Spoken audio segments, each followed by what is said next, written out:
안녕하세요. 오늘은 뉴욕에서 영화 공부하고 돌아온 언니의 비디오 대여점 오픈하는 날 영화마을입니다. 네, 제가 이번 주에는 플러싱이라는 지역에 로케이션 헌팅을 갔다 왔는데요. 플러싱이라는 지역은 뉴욕에서 동쪽에 있는 한인 중국인들이 많이 사는 아시안들이 모여 사는 곳이고, 사실 맨하탄이 중심부라고 치면 한 지하철 타고 1시간 정도는 가야 하는 약간 외곽에 있습니다. 우리나라로 따지면 한 일산 정도 되는 것 같아요.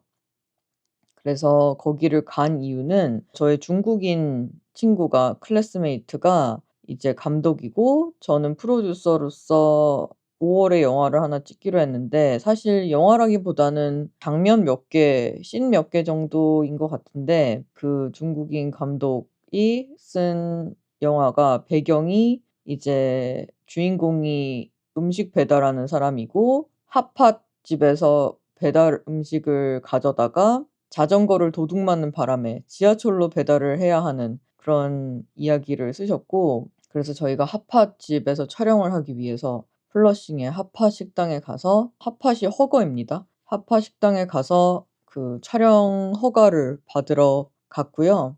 사실 웃긴 게 이게 영화 제목이 서브웨이예요. 그래서 그 감독님이 저한테 각본을 갖고 온 다음에 서브웨이에 대해 뉴욕 지하철에 대해서 평소에 어떻게 생각하냐고 물어봐서, 저는 제가 만약 부자가 된다면 다시는 탈 일 없는 굉장히 disgusting한 공간이라고 생각을 한다 했더니 너무 큰 충격을 받는 거예요. 그래서 알고 봤더니 본인은 그 이제 뉴욕 지하철에 사실 막 버스킹하고 막 이런 사람들이 되게 많고, 뭐 사실 교류가 있는 공간이죠. 뉴욕 곳곳을 누빌 수 있는. 그래서 본인은 서브웨이가 굉장히 매지컬한 플레이스라고 생각을 했기 때문에 이런 아름다운 각본을 쓰게 됐다고 얘기를 해서, 왜냐하면 그 핫팟 배달부가 이제 자전거를 도둑 맞고 중국인 이민자로서 힘들게 살아가지만 지하철에서 중국인 다른 사람을 보고, 지하철에서 왜 춤추는 사람 되게 많거든요. 그래서 그런 사람들 공연을 보고 힐링을 얻는 그런 이야기여서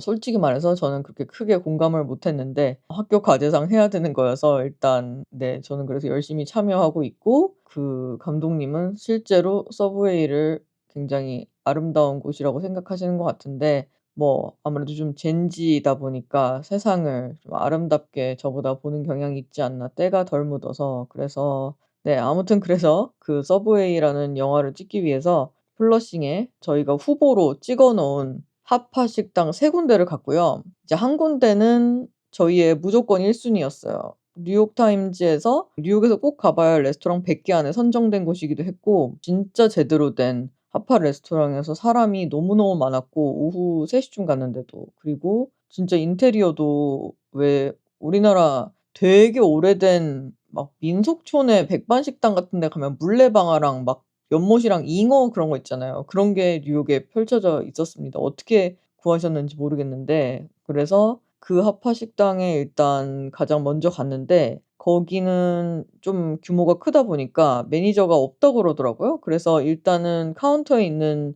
직원한테 막 구걸하면서 제발 찍게 해 달라고, 그리고 연락처를 남겨 놓고 오긴 했는데, 그 카운터 직원이 떨떠름해하는 것 같아서 사실 확률은 높지 않다고 생각이 들고, 일단은 그래서 그렇게 거기다가 좀 부탁을 하고 나와서 나머지 2 개를 갔어요.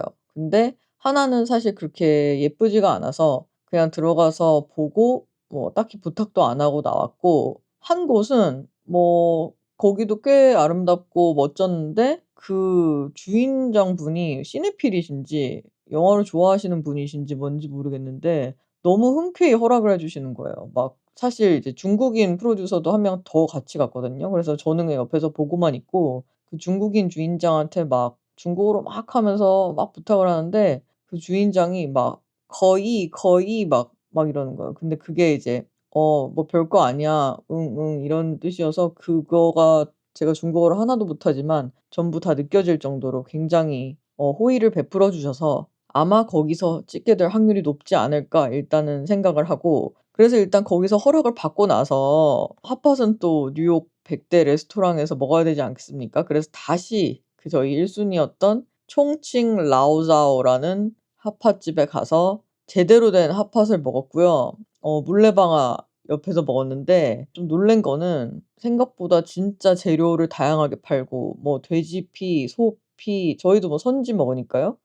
양의 뇌 이런 거 뭐 내장류도 엄청 다양하고 그래서 생선회 같은 것도 그걸 넣어서 이제 엄청 보들보들한 생선으로 익혀 먹는 메뉴도 있어서 제가 사실 내장류는 그렇게 잘 못 먹기 때문에 그냥 평범하게 소고기, 양고기, 생선 하나 그다음에 새우 완자 같은 거 뭐 시켜서 먹었던 것 같아요. 근데 그 이제 보통 핫팟집 가면은 홍탕 뭐 토마토탕 뭐 이렇게 시키잖아요. 백탕 이렇게. 그래서 매운 거 하나랑 토마토탕 반반을 시켰는데 그 매운탕에 그 말린 그 홍고추 아시죠? 그게 진짜 많이 들어가 있었어요. 근데 처음에는 적당히 우러나와서 되게 맛있었는데 그게 시간이 지날수록 진짜 그 고추가 너무 심하게 농축이 되면서 도저히 찌리는 먹을 수 없는 수준으로 매워져서 마지막에는 결국 버블티를 시켜서 버블티 한 입 먹고 거기 양고기를 홍탕에 담궈서 먹고 그런 식으로 번갈아 가면서 엄청나게 많이 먹고 나왔는데 플러싱이 진짜 뉴욕 같지 않고 정말 어디 중국 여행 간 것처럼 너무 활기가 넘쳐 가지고 막 "야 너무 재밌다." 이러면서 온데만데 돌아다니고 있었는데 핫팟을 먹고 나서 거기 또 사람들이 엄청나게 줄 서 있는 이상한 빵집이 있는 거예요. 근데 거기가 이름이 바오슐부라고 하더라고요. 그래서 거기를 갔는데 전 처음에 약간 고로케처럼 생겼어요, 거기서 파는 시그니처 빵이. 그래 가지고 이제 겉에 약간 그 갈색 빵가루 같은 게 묻은 줄 알고 전 그냥 이제 그걸 사 왔거든요. 근데 집에서 먹는데 그 갈색 빵가루가 빵이 아니고 황태 가루 아니면 약간 육포처럼 약간 짭조름한 맛이 나는 뭔가 알 수 없는 너무 맛있는 맛인 거예요. 그런데 안에는 그냥 에그타르트 같은 크림이 들어 있고 그래서 빵이 단짠단짠에 중독성이 어마무시해서 그걸 사 와서 엄청 먹었고요. 그 학교에서 이제 이 영화를 만드는 걸 허락을 받아야 돼요. 왜냐면 학교에서 보험을 제공해 주거든요. 뭐 사실 영화가 저희 이제 그 서브웨이라는 영화는 굉장히 평범한 스토리지만 사람들이 생각보다 이상한 이야기를 되게 많이 써요. 뭐 그래서 뭐 토스터기에 역습해 가지고 갑자기 집에 있는 토스터기가 막 흑화해 가지고 사람 손을 뭐 잡아먹는다든가 뭐 그런 이상한 이야기들도 영화가 될 수 있는 거잖아요. 그래서 실제로 그걸 찍다가 배우 손가락이 잘린 사고가 있었대요, 몇 년 전에. 그래서 그런 일이 무슨 일이든 발생할 수 있기 때문에 영화 현장에서는 영화 보험을 꼭 들어야 되고 그래서 온갖 게 다 리스크 있는 활동으로 분류가 돼서 그 리스크 있는 활동을 어떤 식으로 잘 막아낼 건지 그 대책을 세운 다음에 그걸 허락을 받아야지만 이제 보험에 적용을 받는 촬영을 할 수가 있는 겁니다. 그래서 저희는 사실 별로 위험한 게 없지만 뭐 예를 들면 그냥 핫팟 가게에서 앞에 핫팟의 국물이 뜨거우니까 화상 위험이 있다. 그러니까 소화기가 반드시 그 촬영 옆에 뭐 몇 미터 이내에 있어야 한다. 이런 식으로 온갖 게 다 리스크 있는 활동으로 분류가 되기 때문에 일단 그 모든 거를 정리하기 위해서는 그 로케이션 사진도 엄청 많이 필요하고 답사를 제대로 해야 됩니다. 그래서 저희가 이제 갔다 온 거고요. 그래서 이게 뭐 사실 섭외를 해야 될 게 따져 보면 핫팟 레스토랑이랑 뭐 지하철 버스킹하는 거 그다음에 그 배달부가 이제 손님 집에 배달하는 거 그래서 아파트 하나 이렇게 총 3 개의 로케이션을 섭외하면 되는데요. 핫팟 레스토랑 말고는 뭐 돈 들 데가 없죠. 감독님 집에서 찍을 거고요, 아파트는. 그래서 아마 이 영화를 만드는데 100 불도 안 들 것 같은데요. 그래서 이번 주에는 어떻게 이렇게 말도 안 되는 예산으로 영화를 만들 수 있는지에 대해서 한번 얘기를 해 보려고 하고 실제로 저희가 첫 학기에 모두가 3 to 5 라는 영화를 만들어야 되는데 그게 이제 3 에서 5 분짜리 영화라는 뜻이고 예산 한도가 있어요. 뭐 딱히 학교에서 돈을 주는 게 아니기 때문에 뭐 몇만 불을 써도 상관은 없어요. 근데 어쨌든 가이드라인이라고 주는 예산은 500 불이고 저도 실제로 그래서 500 불을 주고 이상한 괴작을 하나 만든 경력이 있습니다. 그래서 일단 한국에서도 5 0만 원으로 영화를 만들어 보고 싶으신 분들이 혹시 있을까 싶어서 제가 브레이크다운을 해 보도록 하겠습니다. 일단은 가장 중요한 건 로케이션이에요. 로케이션이 섭외가 되면 그다음부터는 뭐 꽤 많은 것이 해결된다고 볼 수 있고 많은 것들이 대체 가능하기 때문에 로케이션이 굉장히 중요합니다. 그래서 일단 제가 처음 학교에 입학했을 때 교수님들이 샘플이라면서 한인이 운영하는 세탁소에서 찍은 3 to 5를 샘플로 보여주셨어요. 근데 그 세탁소에 왜 보면 이제 카운터 뒤에 비닐에 막 옷걸이가 막 100 개씩 걸려 있잖아요, 비닐에 쌓인 옷들이. 그래서 이제 그 주인공이 이야기가 이제 어떤 거였냐면 한인 부모님이 이민자 부모님이 이제 힘들게 세탁소를 운영하시고 그 주인공은 그래서 부모님의 착한 아들로서 공부 열심히 하고 부모님이 고생하시는 만큼 그래서 막 세탁소 구석에서 일도 도와주고 공부도 열심히 하고 막 이래요. 근데 어느 날 부모님이 자리를 비워요. 근데 어떤 잘생긴 남자가 들어오는 거예요. 그런데 알고 보니까 이 주인공이 게이였던 거예요. 그래서 그 잘생긴 남자랑 카운터 뒤에 가서 이제 약간 디스코 조명 막 무지개 조명 같은 걸 쏴 가지고 비닐에 덮인 옷들 100개 사이로 이제 사랑의 춤을 추면서 끝나는 뭐 그런 영화였습니다. 근데 어쨌든 이제 교수님이 그 영화를 샘플로 보여주신 이유는 일단 흥미로운 로케이션을 하나 섭외를 하기만 하면 영화를 일단 찍기가 되게 수월해지고 '영화 자체가 쉽게 흥미로워진다.'라는 차원에서 그 영화를 샘플로 보여주셨고 그래서 저도 그 영화를 보고 났는데 일단 그때 이제 미국에 온 지 뭐 한 달쯤 됐을 때였어요. 당연히 뭐 아는 사람도 하나도 없고 딱히 돈을 뭐 많이 쓸 생각도 없었고 영화를 뭐 제대로 만들어 본 적도 없었기 때문에 진짜 막막했어요. 뭐 한인 세탁소 뭐 구멍가게 이런 것도 도저히 뭐 섭외할 자신도 없었고 그랬는데 그때 제가 이제 야매 불교 신자인 거 첫 화에 말씀드렸죠. 제가 이제 필요할 때만 부처님 찾는 야매 불교 신자인데 그때 이제 제가 조계사라는 곳을 다니고 있었어요. 다니고 있다고 표현하기 좀 그런데 한 달에 한두 번 정도 이제 갔었어요, 가끔씩. 알고 보니까 거기 주지 스님이 거기에 이제 엄청 좀 깊은 헌신적인 신도가 한 명 있었는데 그분이 저랑 같은 과 선배였고 그래서 거기서 영화를 찍기도 했었고 스님이 연기를 한 적도 있다는 거예요. 그래서 저보고 "너가 원하면 얼마든지 조계사를 로케이션으로 내어 주겠다." 제가 요청하지도 않았는데 먼저 말씀을 주셔서 사실 제가 너무 혹해서 '그래. 나의 운명은 조계사인가 보다.' 하면서 조계사를 배경으로 한 시나리오를 이제 그때부터 쓰기 시작한 거예요. 그랬는데 문제가 뭐냐면은 너무 감사하죠 일단. 왜냐면 사실 제가 조계사를 몇 번 간 것도 뭐 당연히 조계사를 로케이션으로 쓰고 싶다는 흑심과 사심이 아주 없었다면 그건 거짓말일 거고 아마 부처님도 그걸 다 꿰뚫어 보고 계셨을 건데 아무튼 그 스님이 제가 물어보지도 않았는데 소심해서 그런 거 물어보지도 못하고 있었는데 미리 그렇게 내어 주시니까 자비의 정신으로 너무 감사한 거예요. 조계사를 먼저 설정을 해 놓고 거기서 벌어지는 일을 써서 '내가 여기서 영화를 찍어야겠다.'라고 생각을 하고 있었어요. 그래서 이게 지금 미국에 온 지 한 2달 차 됐을 때 얘기예요. 근데 조계사 시나리오를 엄청 여러 번 썼는데 오랫동안 썼는데 이상하게 이제 안 풀리는 거예요, 시나리오가. 또 왜 시나리오가 안 풀리냐면 일단 불교의 교리가 너무 강력해 가지고 모든 갈등이 되게 쉽게 풀려 버려요. 무슨 말이냐면 자극적인 영화를 전 만들고 싶었어요. 원래 자극적인 영화를 되게 좋아해서. 그래서 이 주인공이 어떤 인생에 되게 불만이 많은 그런 빈털터리가 된 거렁뱅이 뭐 아저씨인 거예요. 그래서 그 아저씨가 조계사 앞에 막 쓰러져 있어요. 술 취하고 막 약도 하고 막 이래 가지고. 그래서 그 조계사 앞에 쓰러져 있는데 이제 스님이 새벽에 이제 그 조계사 앞을 빗자루질을 하다가 그 거렁뱅이 아저씨를 만나 가지고 마치 유기견 데려다가 씻기고 이제 제대로 키우는 것처럼 그 아저씨를 조계사 안에 데려가서 잘 먹이고 그런 이제 그 아저씨에게 인생의 가르침을 주고 뭐 그런 이야기로 자꾸 흘러가는 거예요.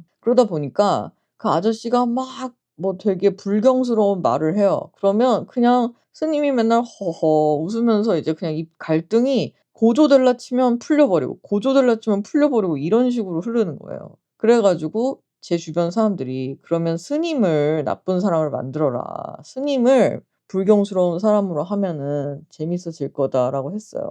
왜냐하면 뭐 저희 옛날에 달마야 놀자 뭐 이런 거 보면은 왜 스님들이 막 조폭이랑 같이 연관돼 있고 막 이러잖아요. 그래서 스님을 나쁜 사람으로 만들어 보려고 했는데 또 생각을 해 보니까 스님이 그렇게 자비를 베풀어 주셨는데 스님을 그렇게 불경스러운 사람으로 만들어 가지고 '뭘 어쩌겠냐.'라는 생각이 들어 가지고 이게 또 안 풀리는 거예요. 그래 가지고 아무튼 그 조계사라는 그 엄청난 로케이션이 공짜로 있는데도 불구하고 저도 못 먹는 사태가 벌어져 가지고 어쨌든 결론적으로 말씀드리면 조계사에서 영화를 한 번도 못 찍었고, 근데 웃기게도 저의 이제 친구들, 저의 갈 곳 없는 아시안 친구들 다 저랑 비슷한 처지겠죠. 여기 아는 사람이 있기가 힘들죠. 뭐 좋은 로케이션을 구하기가 되게 힘드니까 그 친구들을 제가 한두 번 끌고 갔었는데 그 친구들이 또 그 주지 스님과 친해져 가지고 지금은 주지 스님이 바뀌었는데 주지 스님 이름이 인공 스님이에요. 스님하고 친해져 가지고 거기서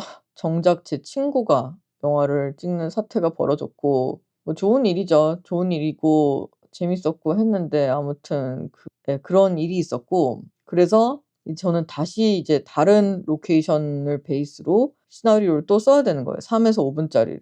그래서 그때 이제 또 뭘 썼냐면 제가 이제 토마토라는 영화를 만들었어요. 그때 이제 무슨 수업을 또 듣고 있었냐면 practical production이라 가지고 실무 제작 수업 뭐 이런 거를 실용 제작 수업 뭐 이런 제목이 붙은 수업을 듣고 있었는데 거기서 진짜로 실용적인 걸 가르쳐 주는데 예를 들면 뭐 제가 되게 큰 미술관 갤러리를 로케이션을 빌리고 싶어요. 그러면 그 교수님이 당연히 그런 거 빌리기 힘드니까 주변에 액자 가게를 가라는 거예요, 표구점. 그래서 거기를 대충 갤러리처럼 꾸며 놓고 찍어라 뭐 이런 식으로 엄청 실용적인 팁을 가르쳐 주는 수업이었는데 거기서 교수님이 로케이션 관련해서 하는 수업 첫 시간에 가장 구하기 힘든 로케이션 탑 2 개를 말씀해 주셨어요. 그거는 병원 그리고 영화관인데 제가 첫 영화를 병원 배경으로 썼고 두 번째 영화를 영화관에서 쓰는 사태가 벌어져서 로케이션을 구하는데 상당히 애를 먹은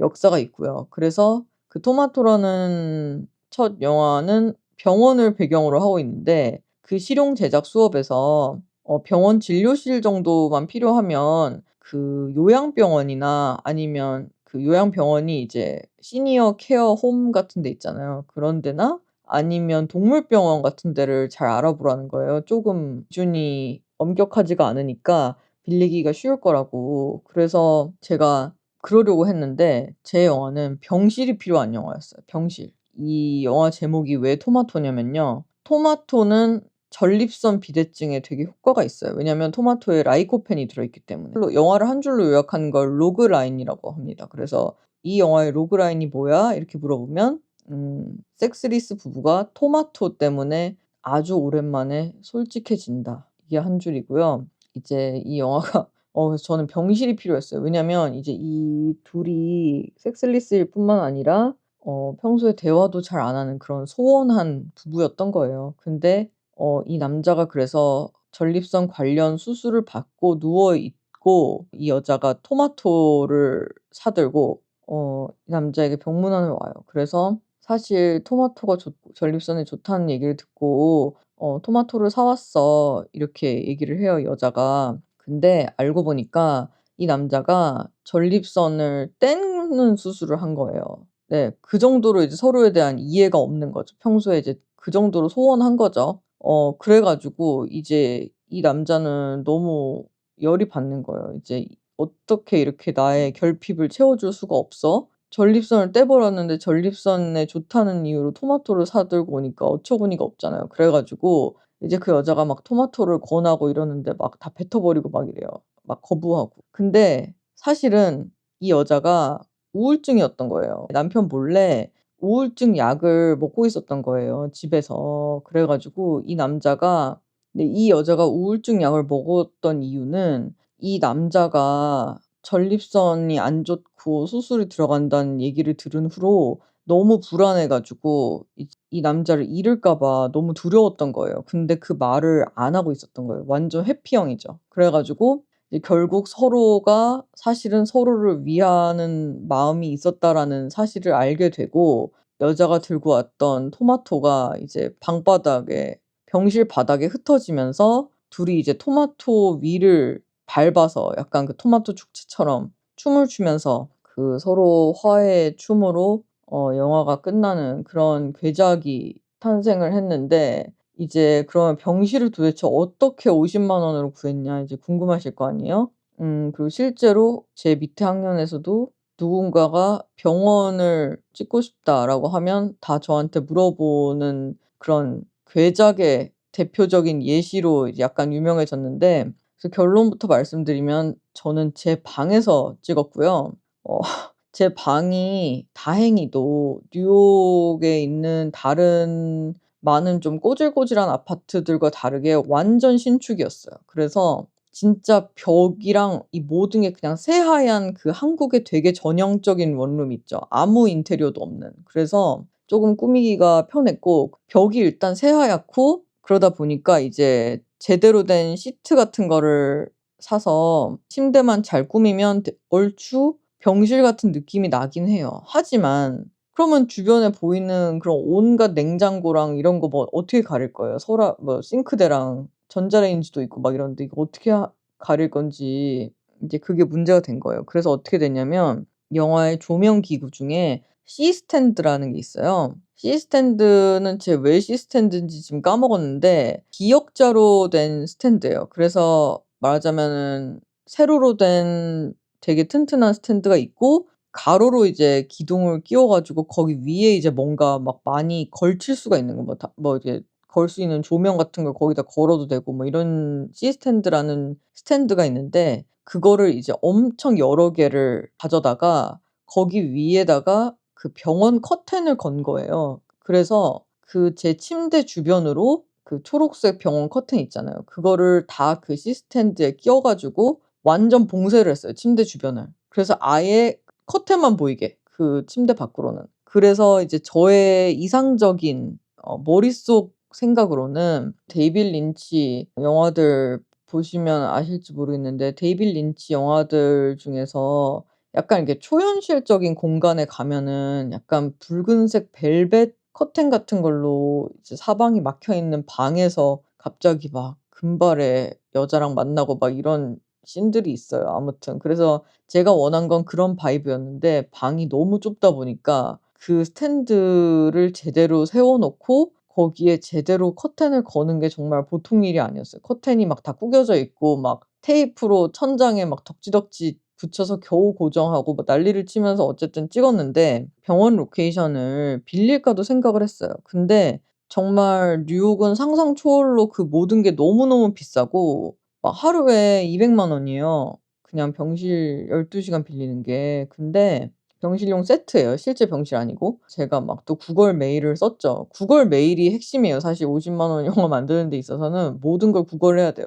근데 아무튼 그래서 제가 "제발 학생 할인해 달라. 나 500 불밖에 못 쓴다." 이렇게 막 구구절절 메일을 보냈더니 답변이 와요. "아 그러면 우리가 진짜 인심을 써서 10% 할인해서 1,350 불에 뭐 하게 해 줄게." 막 이런 식으로 이제 메일이 와서 도저히 안 된다는 결론을 내렸고, 그리고 실제 병원 이런 데는 진짜 거의 뭐 불가능하다고 봐야 되는 게, 코로나 이후로 그 외부인 출입하는 게 통제가 엄청 심해졌을 뿐만 아니라, 뭐 사실 말도 안 되는 학생 영화 하나 찍겠다고 병원 병실을 내주는 게 말이 안 되죠. 그리고 미국은 의료보험까지 비싸니까 진짜 아파서 병원 입원하는 것도 수천만 원씩 나오는데 거기서 영화를 찍는다는 거는 말이 안 되고, 그래서 제가 듣기로는 미국의 유명한 뭐 의학 드라마 이런 것들은 다 세트장을 지은 걸로 알고 있습니다. 그래서 어쨌든 병실을 찍기 위해서 커튼과 시스템드의 힘을 빌렸고, 커튼은 전부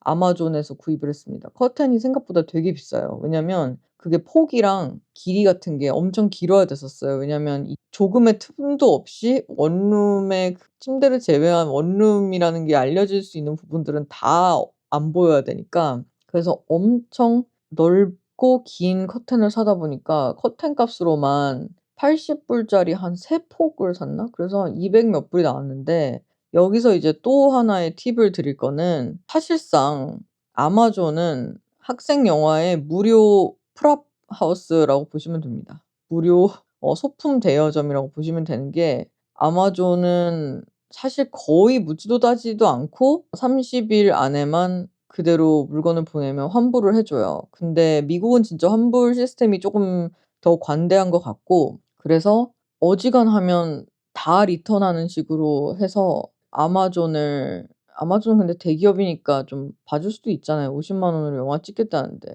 그래서 조금 악용을 했다는 점을 고백하고요. 그래서 많은 사람들이 아마존에서 온갖 걸 산 다음에 다 리턴하는 식으로 비용을 충당을 했고요. 그래도 50만 원은 썼는데 어디에 썼냐 궁금하실 것 같아서 일단 제가 이제 그 남자가 전립선 수술을 한 남자가 너무 그 여자랑 싸우고 막 그다음에 이제 그 여자의 사랑에 막 감동받고 막 감정이 격해져 가지고 이제 수술 부위가 터져요. 그래서 영화용 피가 필요했고요. 그래서 피를 쓴 다음에는 이건 환불할 수 없잖아요. 그래서 영화용 피 같은 것도 샀고 그다음에 이제 온갖 노동력은 당연히 다 공짜였죠. 배우, 스텝 전부 공짜였어요. 배우도 다 무료로 할 수 있는 사람만 구했고 스텝은 뭐 저의 친구들밖에 안 쓰니까 그냥 전부 무료였고요.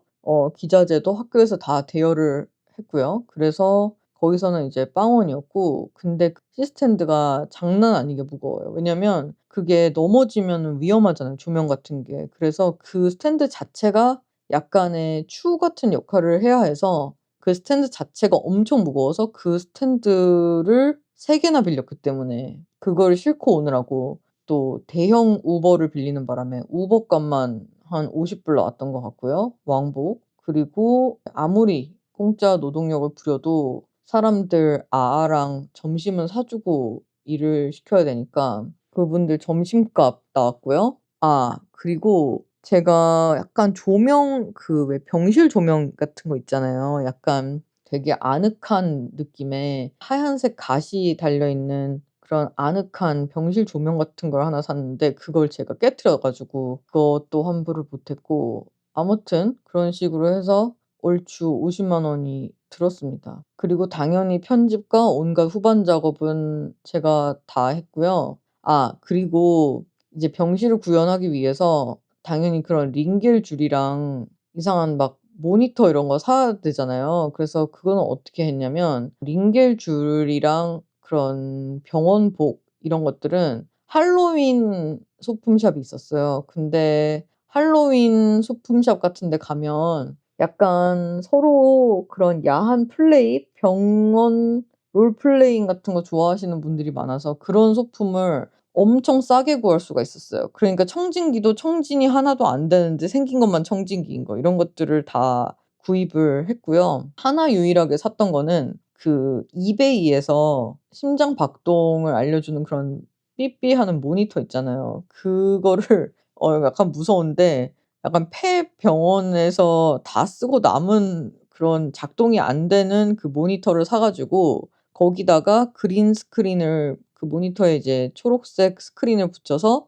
나중에 거기에 심장 그래프 같은 걸 합성하는 식으로 했고요. 그래서 그 모니터를 사는데 한 30몇 불 들었던 것 같아요. 그 실제 모니터는 작동한다면 한 300만 원이 넘는 그런 제대로 된 장비겠죠. 근데 그 모니터 아직도 제가 제 머리맡에 가지고 있습니다. 아무튼 그런 식으로 토마토라는 영화를 50만 원에 만들었고요. 제가 다음 주에는 500만 원으로 영화 만들기라는 제목으로 녹음을 할 건데 그때 이제 그 영화관에서 만든 문제의 두 번째 영화에 대해서 말씀을 드릴 거고 사실 이렇게 로케이션 구현하는 데 너무 힘을 빼다 보니까 그 열등감이 되게 생기더라고요. 나는 특수한 장소에 힘을 빌리지 않고 그런 평범한 상황 있잖아요. 그냥 아파트에서 식사 테이블에서 하는 평범한 대화에서 흥미진진한 영화를 만들 수 있는 능력이 안 된다는 생각에 평범한 저예산 영화들에 대해서 많은 열등감을 느꼈고 되게 힘들었는데 아무튼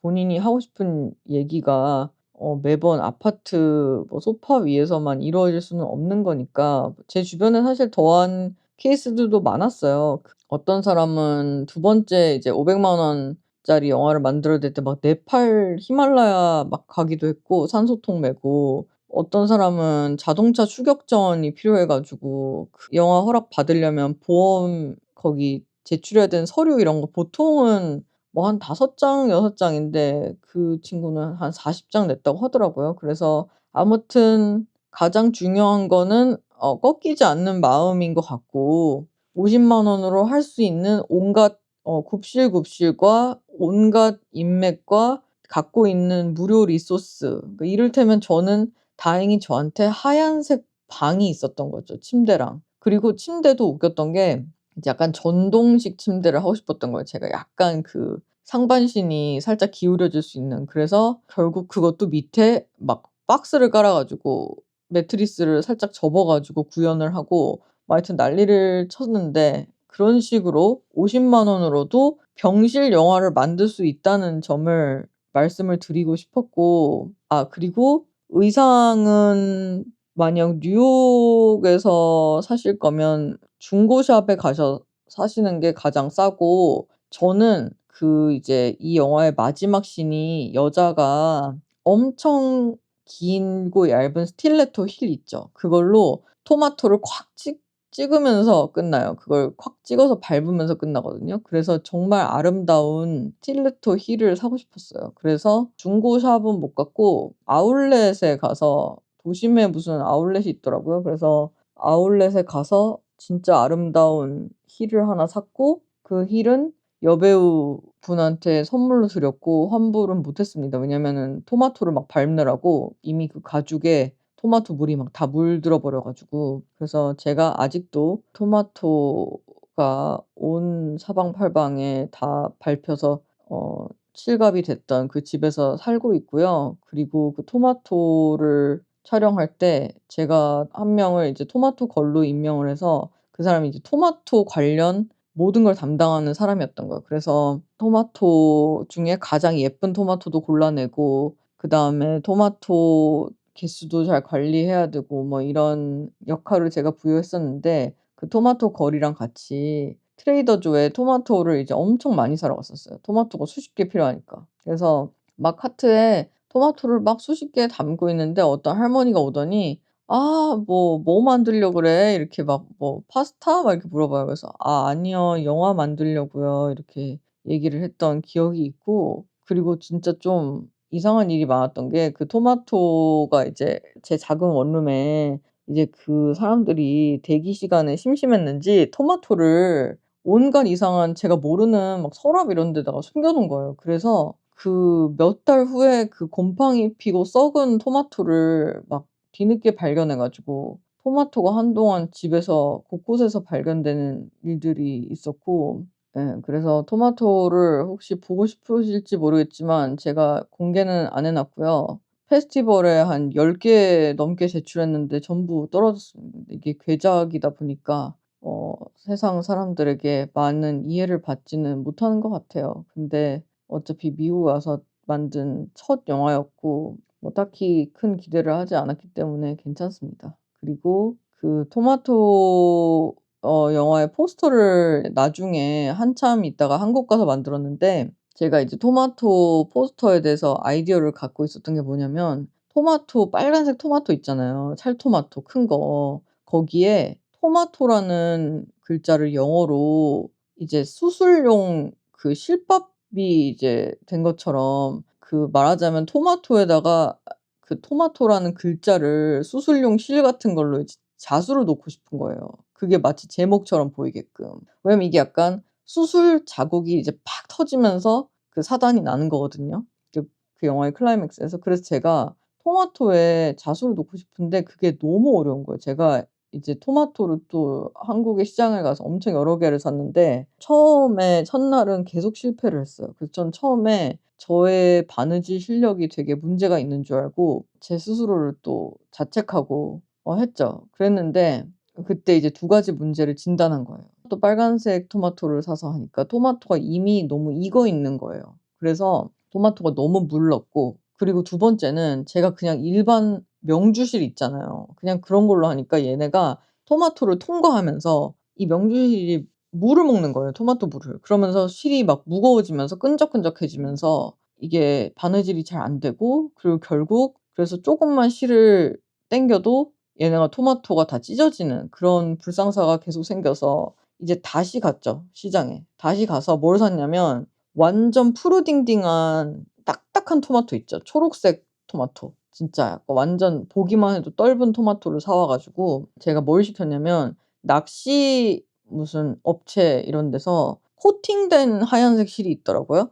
약간 비닐 왁싱 코팅된 실이 있어서 그걸 사서 푸르딩딩한 거에다가 단단하게 술을 놨죠. 그 물 먹지 않는 비닐우 실 같은 걸로. 그다음에 이제 곧 저의 팟캐스트에 출연을 할 건데 저의 디자이너 친구가 있어요. 그래서 그 디자이너 친구한테 그 푸르딩딩한 토마토를 빨갛게 좀 색을 돌려 달라 부탁을 해서 그 토마토 포스터가 완성이 됐고요. 그래서 IMDb에서 확인을 하실 수가 있습니다. 제가 더보기란에 IMDb 링크를 올려 놓도록 하겠습니다. 네. 그래서 일단 여기까지 저의 첫 토마토라는 영화에 대한 얘기였고요.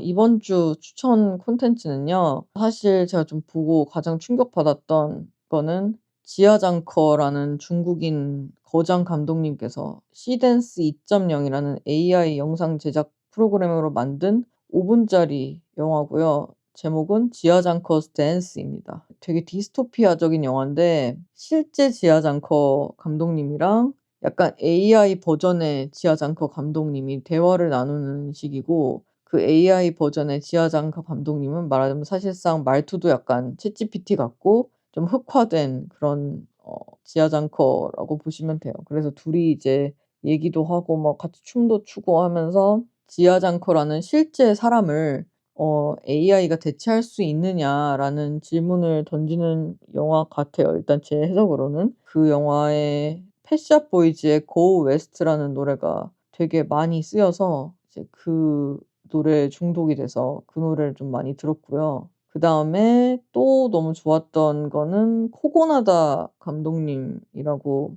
애프터 야왕과 콜럼버스를 만드신 감독님이 있는데, 이분이 원래 그 내러티브 극 영화를 만드시기 전에 비디오 에세이 같은 걸로 되게 유명하셨어요. 그 비디오 에세이라 함은 말 그대로 에세이를 쓰는데 자기가 생각하고 표현하고자 하는 걸 쓰는데 그게 글이 아니라 영상으로 에세이를 쓰는 거죠.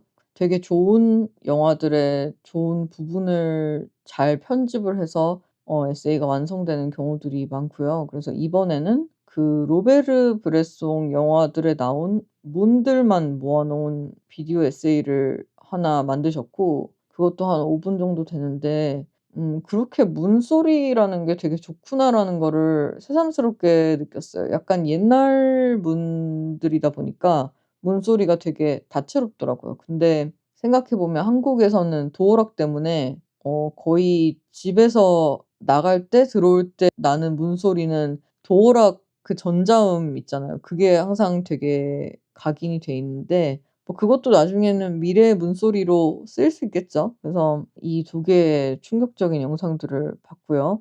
그다음에 이번 주에 미국 SNL에 데이먼 알반이 출연했습니다. 데이먼 알반은 블러의 메인 보컬이고 고릴라즈라는 버추얼 밴드도 하고 계신 유명한 영국 아저씨죠. 57 살이라고 하는데 그 클린트 이스트우드라는 되게 오래된 노래를 이번에 새로운 앨범을 내셔서, 그게 뭐 마운틴 어쩌고였는데 아무튼 그 새 앨범이 근데 그렇게 좋은지는 모르겠고 새 앨범을 내셔서 SNL에 출연을 하셨는데 클린트 이스트우드라는 노래를 라이브로 연주를 하셨어요. 근데 이 노래가 진짜 너무 좋은 노래고 고릴라즈가 낸 노래 중에 거의 제일 좋은 노래라고 봐도 될 것 같아요. 그래서 그 노래를 잊고 있다가 그 영상을 보고 다시 또 듣기 시작했습니다. 근데 대마를 서슴없이 피우는 영상이 또 바이럴이 돼 가지고 굉장히 릴렉스된 57살 아저씨의 모습을, 락스타 아저씨의 모습을 볼 수가 있었습니다. 그래서 이번 주에는 이렇게 봤고요. 요즘 장편 영화를 못 보고 있습니다. 제가 너무 바빠서 도저히 영화를 앉아서 볼 시간이 없는데, 제가 지금 굉장히 보고 싶은 영화 두 편은 일단 왕가 사는 남자를 제가 못 봐서 한국에 가서 보든지 아니면 여기 미국의 AMC 타임스퀘어에서는 왕가 사는 남자를 하고 있답니다. 그래서 타임스퀘어에서 왕가 사는 남자를 보실 수 있고요. 그다음에 호퍼스라는 무슨 비버가 나오는 애니메이션이 있던데 일부러 무슨 내용인지 안 찾아보고 있는데 너무 좋다는 얘기를 많이 들어서 그 두 개를 곧 보지 않을까 싶습니다. 다음 주에는 예고 드린 대로 500만 원으로 영화 만들기 에피소드로 찾아뵐 거고요. 뉴욕도 봄 날씨가 진짜 봄이 성큼 다가와서 그 더럽던 눈들이 다 사라져서 정말 이런 좋은 날씨일 때 많이 즐기셨으면 좋겠습니다. 네. 이번 주도 잘 지내시기 바랍니다. 감사합니다.